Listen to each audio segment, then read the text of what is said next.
All right, guys, this is going to be installing the power taps.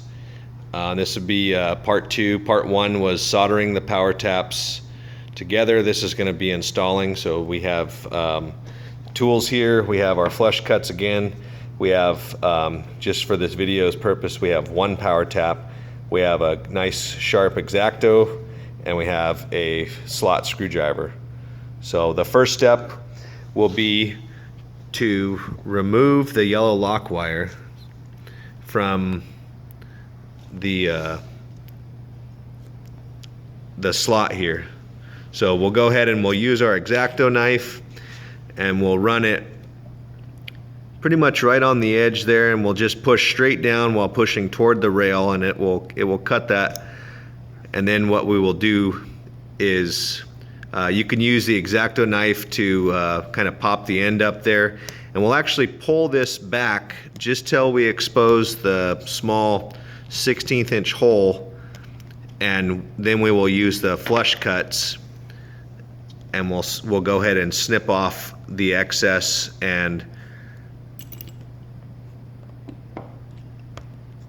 just so that we have that hole exposed, we'll use our rail install tool to just drop that lock wire back down in place. So now we have an exposed area for our power tap. This table already has a hole underneath here. You would obviously want to have that same setup on your table, and the power tap will drop down in there, and it gets pressed in there pretty tight. I mean, on these type 1 tracks, they're really tough to push this down inside of there. But once you get it down in there, you can use the just a slot screwdriver, and we kind of do a rolling motion, and that really seats it down in there in between the slot and the lock wire. And if you are comfortable with it, you can actually solder that to the rail directly.